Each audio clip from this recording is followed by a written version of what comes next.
because they won't commit to buying them back. A satisfactory long enough answer. Question number 2, the Honourable Phil Goff. Mr Speaker, my question is to the Minister of Foreign Affairs. What advice was New Zealand given in New York last night on the likely response to the use of chemical weapons in Syria?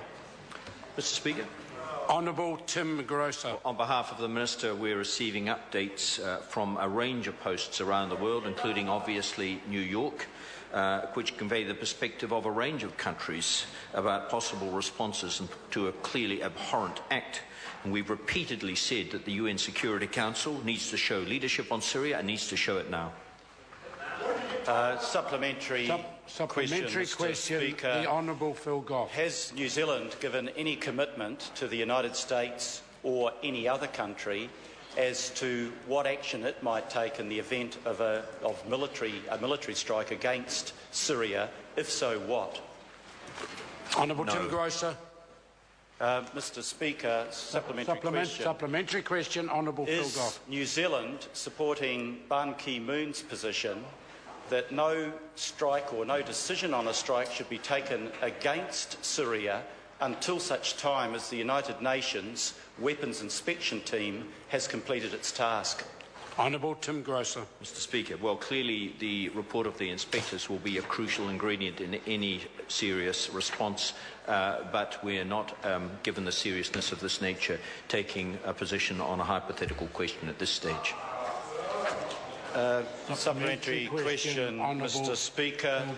What direct approach, if any, has New Zealand made to permanent Security Council members, in particular Russia and China, urging them not to veto any appropriate collective action that might otherwise be supported by the vast majority on that council?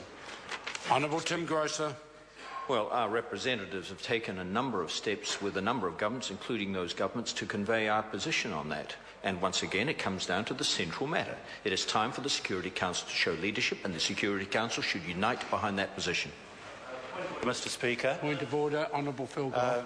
My question was not about some country. It was specifically about permanent Security Council members. Can I ask the member to repeat his question? Thank you, Mr Speaker. What direct approach, if any, has New Zealand taken to permanent Security Council members, Russia and China, urging them not to veto collective action that has widespread support from other members of the Council?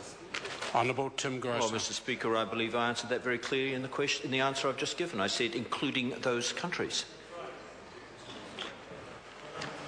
Mr Speaker, supplementary question. Phil Goff. How would a military strike against Syria help secure the chemical weapons, the hundreds of tons of chemical weapons that are stockpiled there, rather than allowing or increasing the prospect of those chemical weapons falling into the hands of people who might use them or being used by elements of the regime in retaliation to the strike?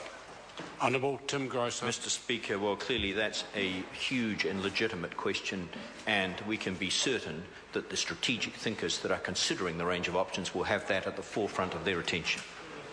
Supplementary question, Honourable Phil Goff. What lessons can be learned from Iraq, where 10 years after the military invasion of Iraq by the United States, more than 1,000 Iraqi people a month are still being killed, or for that matter Libya, where after the airstrikes against Libya, the conditions in Libya today range somewhere between anarchy and chaos? Honourable Tim Grosser. Well, Mr Speaker, I'm sure many lessons can be learned from these situations, but as the member would be well aware, having served as our Minister of Foreign Affairs, every situation has its specific characteristics.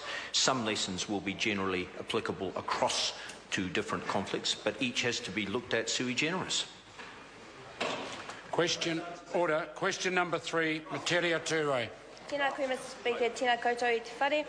My question is to the Minister of Education and asks,